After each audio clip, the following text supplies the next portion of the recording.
Welcome back, YouTube.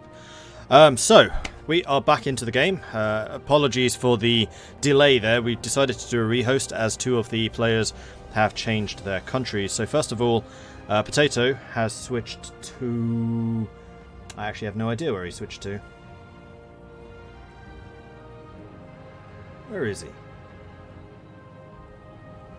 Potato McWhiskey is now Ratasensia. Oh, he's these big guys. Okay, so that's now Potato. In fact, easier would be to do this, wouldn't it? And then Rose, I think, has switched to a civilized... Rose is now Sparta. Ooh. The Rose of Sparta. Interesting. So Greece is getting a little busier. And... yeah, okay, cool. I like this. I like this. The other thing I should absolutely say is hello to all of Lionheart's viewers. Thank you very much for joining us. I'm sorry that Lionheart had to go. I don't know what the reason was, so Britain now is completely empty. Mus is intending to return later, but like he said, it's going to be in 5 or 6 hours. Well, I think that's it for Lionheart today, but it's great to see so many of you here watching at the moment, so welcome. And Blue Light, thank you very much for the follow. In fact, there were a couple. Castello, thank you for the follow. And Sky Coot, thanks for the follow. And welcome to everyone else. So, first thing I think that we need to keep an eye on is the war with Rome. Rome's still fighting off their civil war. There's a bunch of bad guys down in the south. Most of the area around Rome stayed loyal, but it's basically the stuff that he just conquered. I do wonder... let's do this from Rome's perspective. If Rome's enemy has actually built any troops. They are starting to get a couple of troops together. What's their manpower and money situation like? They've got tons of manpower, crikey. So 10,000 manpower, 100 ducats. They are not making a lot of money, but neither are they losing. Meanwhile, Midge is wealthy but losing cash, and his manpower is completely tapped. So he needed to really push out early on, take as much territory as he can, because as the war goes on, his opponent is going to get stronger and stronger while he is not. I do think that Mitch needs to spread his armies a little bit more than he perhaps has, because at the moment he's taking huge amounts of attrition, especially down here. Sieging down a level 1 fort, you only need 5,000 men for that, maybe 6, so you have a little bit of a difference. Then we're also going to take a look at what Rose is up to. Rose is fighting the Stymphalian Maniteia War on the side of Stymphalia, and they outnumber them 10 to 2. 5 to 1 odds. I would say that Sparta's probably got that. I think I'm going to wait until Rose has finished that war, and then we'll have a word with Rose about why she changed nations. I think that we already spoke to Potato. I'm trying to remember if that was during the break, if that was before the break. I think it was before the break. So there are a couple of other things that we wanted to talk about and get through. One of them was technology. So I didn't think that anyone would actually have got any tech yet. So everyone is kind of sitting on current level 1. I think you start at 1. Let me just double check with the clans. No, you actually start on 0. So you start on 0. Every month you generate a number of research points. These research points then are either shared or used per. I think it's divided in 4, basically. And then modified by the research speed of your advisor. So, for example, this marshal guy is a level 8 marshal, so he's adding 80% to that. Plus, this nation has military artisans and herbalism, which I think are both inventions. Herbalism is just a straight up tech bonus, so everything is going to be that herbalism bonus, and then the military artisans is an invention which is just for military. And then the inventions are listed over here. Every time you hit another tech level in each of the 4 categories, you get a bunch of new inventions.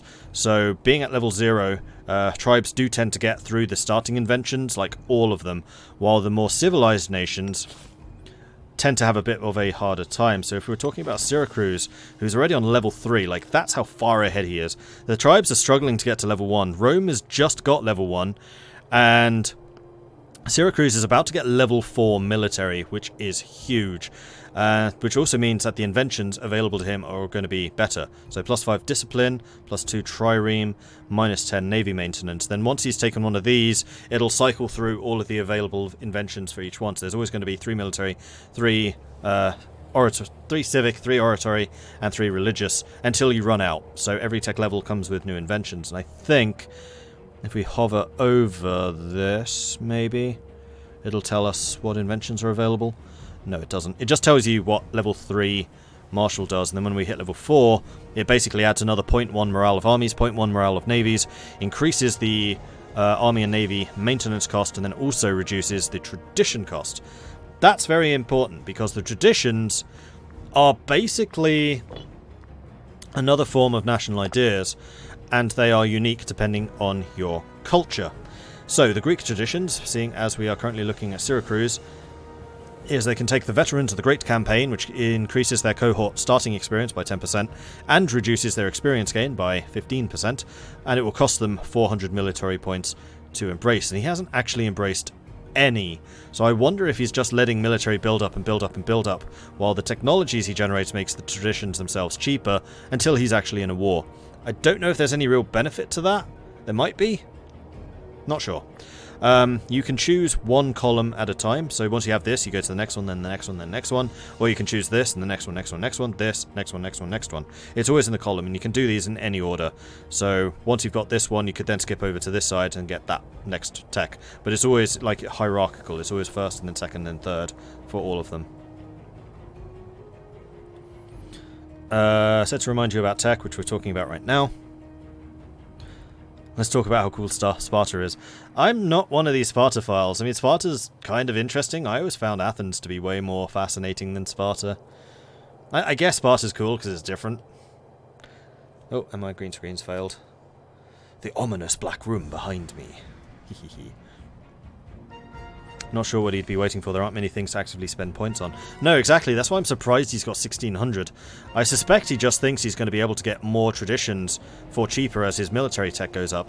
Unfortunately, that martial advances bonus goes down by 25%, or increases by... The cost increases by 25% every time you get a new tradition, so it actually balances out. It's basically supposed to be one tradition per tech level, if you have the points for it.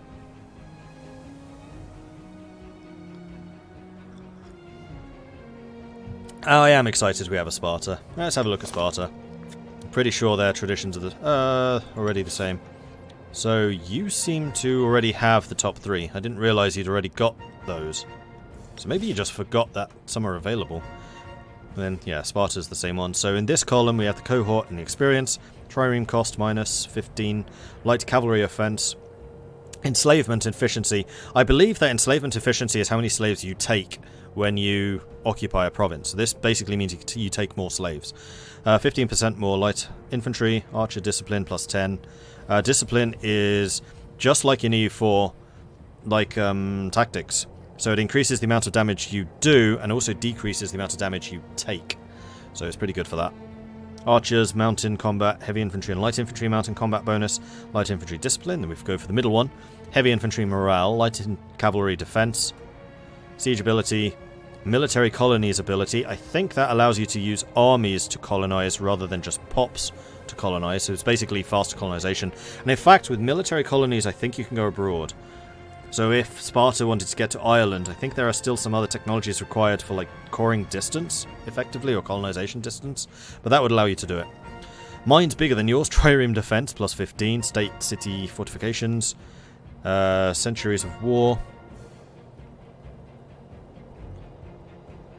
Rose's plan is to take the...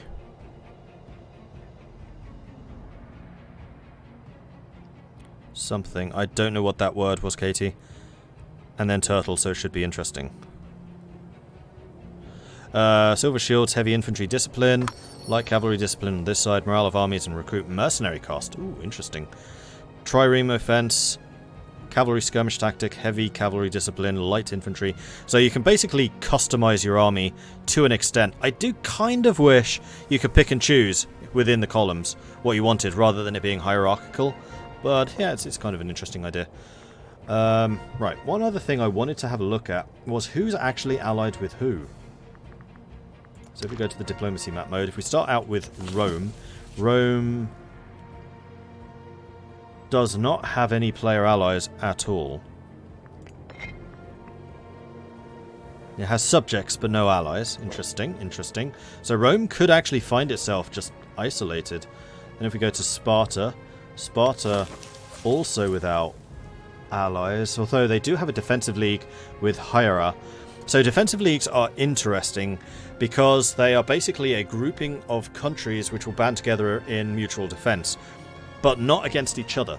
So if Sparta declared war on Stymphalia, then Botoia would not get involved. But if Macedon declared war on Botoa, then all of the defensive league nations would be called in against them.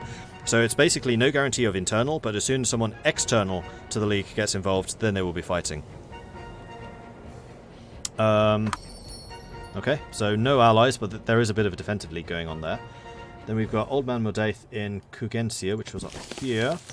No player allies. He is trading with a couple of people. Defensive league, which just disbanded, and also a defensive league with Morinia. Defensive leagues for the tribals tend to be a lot bigger, I think, than the civilized. And also the size of your nation determines what kind of diplomacy you can actually do. So if you're a small nation, like most of these nations are right now, then you can do defensive leagues, you can get alliances. As you get bigger, so like Rome's size, Rome can do guarantees but cannot do defensive leagues. Can still do alliances, then eventually you can do things like threaten war, you can set up coalitions, federations. There's a whole like bunch of different diplomacy options available depending on your size. I don't know what those sizes are. I don't know what those sizes are, like what tier does what. It's just something you kind of learn as the game goes on. But generally, the bigger your nation, the less defensive alliances you can get. So the smaller nations are better at banding together with other small nations, while the bigger nations are better at throwing their weight around and basically influencing affairs further afield. Right, Lambert is over here. Let's go to players. Lambert, diplomacy. Lambert has a bunch of allies. Allied with Triboca, allied with Eduia, at war with a bunch of the Swiss. So I think Lambert is very much going after the Helvetian Republic, which he wanted to do. And let's take a look at the decisions. That's not you. What was your nation called? Triboca was you. Decisions. Unite Helvetia, which will be a federated tribe government form. Local population growth, fort defense plus 20%, and also local civilization level. Cool. The island she is on, I don't know the name of the... Oh, I see. So she's trying to defend or just tank up Kythera. And I guess just generally the south. I mean, the south or this island? Yeah, okay. Because there's a crossing here and there's a crossing here. Is that mountains? It's hills. And then that's a crossing. So fortifying both of those spots would make Sparta extremely difficult to take. I mean, you would have to consolidate all of that territory first of all. And there are a bunch of small city-states. Corinth, Argos, Stymphalia, Achaea, Lephreon, Herarea, Megalopolis. And all of those, I think, are owned by Phrygia. Yeah, see, there are a bunch of subjects. Basically, all of the Greek city-states are their minions.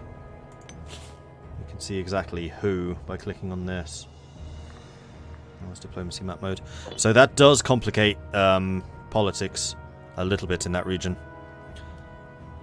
What are Sparta's relations with the two big northern neighbours? Let's take a look. Rose has not got any allies. In fact, no defensive league anymore either. Oh no, they do have the defensive league. With just the small nations. No diplomacy with those guys whatsoever. Are Macedon and Thrace allied? Macedon is guaranteed by Egypt, but it does not look like these two are allies.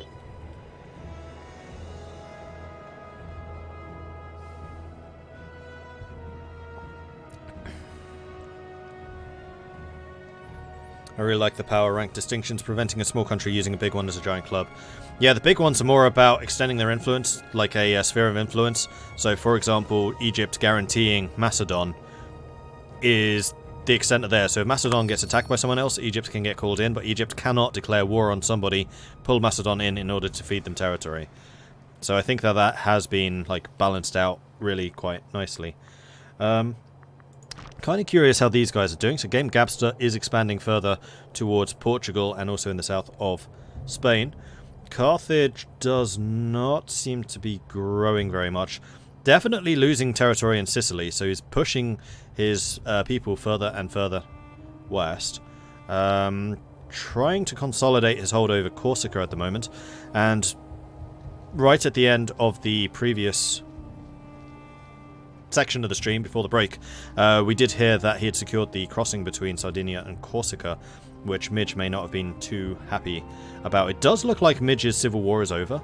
I think he has managed to reconsolidate his nation.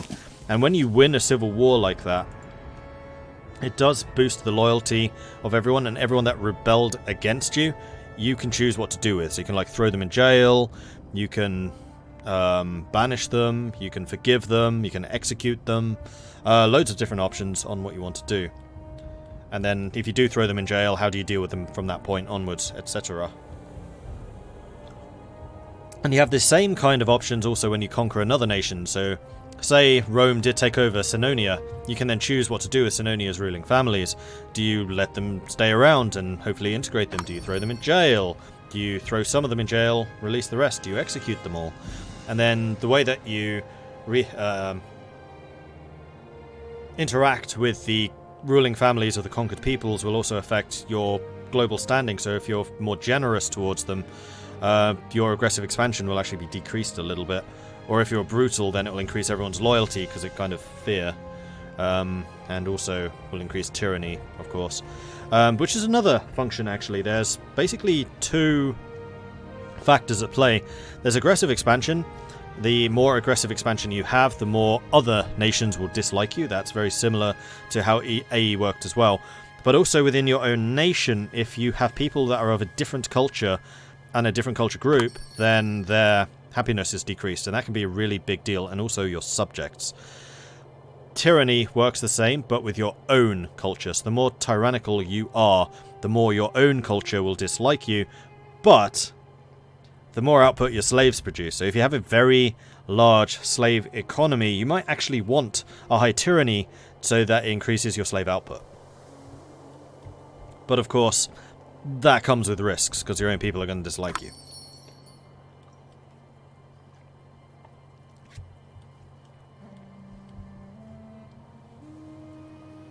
Right, player map mode, let's take a quick look around.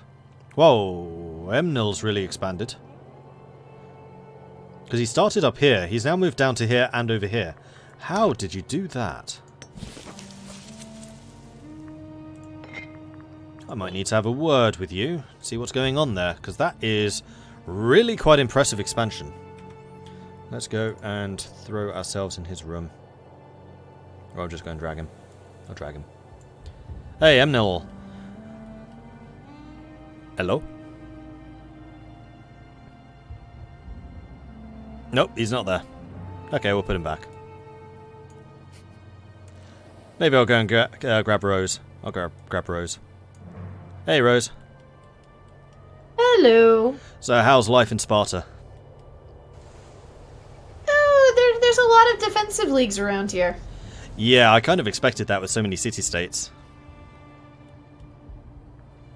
So, what are your plans for Sparta at the moment? At the moment, I was thinking of trying to beat up a defensive league. Are you actually at war but at the we moment? need a little bit of build-up here. Okay. I was scared that I dragged you out during a war, but I didn't. Good. Oh, no. Nope, we were just building some troops, getting some more manpower, and someone just left a defensive league. Ooh, opportunities. Yes, we will have to see, though. That was Stymphalia, because when I joined the game, I was in a war with them, but it was their war, and I was helping them. Yeah, I saw that. How are the populations in that area? They're decent, not amazing. And Macedon actually has a tribute down here, Macedon. Yeah, I was going to ask, what are your relations with Macedon and Thrace? Haven't talked to them too much yet. Mainly because looking down in that voice chat, everyone's in that voice chat. Yeah, fair enough. Yeah, that is a huge voice chat, actually. Now that I'm like scrolling down and looking at it, yeah, the Mediterranean region east is pretty populated. Maybe make one that's just Greece. Well, we can do. I have the power. Yes, you do have the power. That would be good. So Because, you know, we don't always need to talk to Rome. Who cares about Rome? It's not like the game's named after it or anything. Imperator Greece, that's what it's called, right? Exactly. Or it certainly should be by now. Okay, so Alliance 3 has been renamed Greece, if you want to use that in the future. Alrighty, I'll probably do that and see if I can work something out with Macedon. Cool. What are your relations with Phrygia? Because don't they also have a lot of guarantees and things in that region? Their opinion of me is just blah. It's exactly 0. Fair enough. Because you might be able to negotiate something with Egypt if Egypt has any intentions of going after the Levant, for example. That's true. And I see Syracuse was attacking in Crete, but they didn't seem to have taken any land. He did say that was his next intended expansion Oh, target. he made him a client state. Ah. Fair enough. Interesting. Was it just one nation, or did he just steal them all?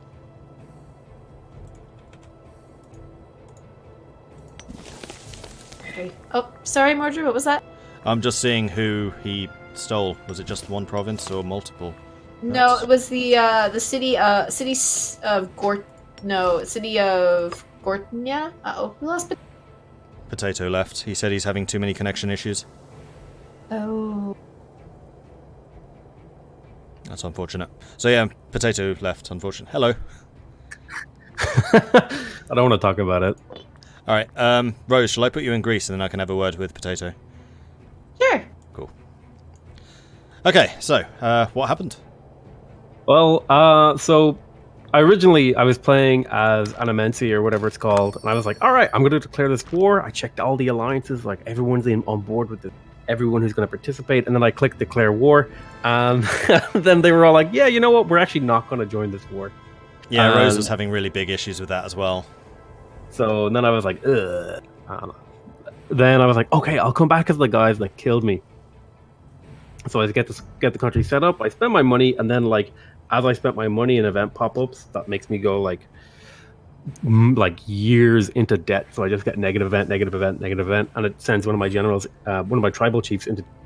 And then I'm like, okay, it's fine. I can deal with this tribal chief being disloyal because I have this other tribal chief, and I have an army on my side, right? I have this loyal army that I built up myself. So I spent all of my resources building up my own army to fight the civil war. Made sure he was loyal. Made sure he wasn't on a different family from the guy who was going to revolt. And then like that loyal army was just like, by the way, we're also in the civil war. And then I was like, all right, I guess I'm dead. And the game just doesn't want to play nice with me. Yeah, that's really unfortunate. So are you going to pick another country, or are you just not? I'm probably just going to go bounce and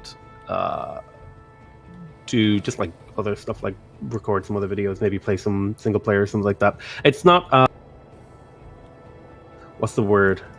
I don't want to force a rehost. Like I don't want to interrupt, and I'm already dead, and I don't like. It's kind of like this situation where I don't want to sit there and be like, I'm dead, I can't do anything, and I also don't want to be like, everyone rehost, because there were so many issues. I kind of want you guys. Yeah, I totally get that. I mean, we're due to start again at 2:30 British summertime, so you could always return at that point.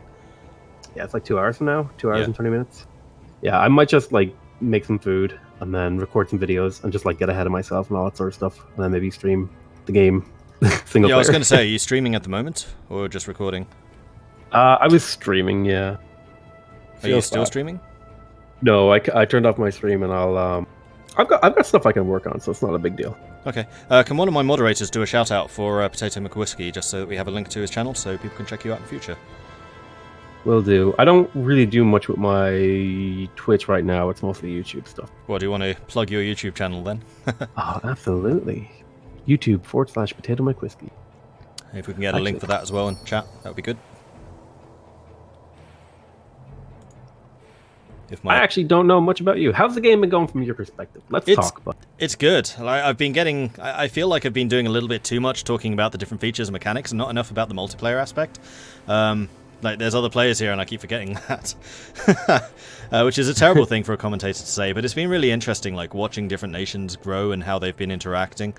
I'm kind of hoping in the next 2 or 3 hours we see a little bit more player versus player interaction, because at the moment it's kind of everyone's in the growth phase.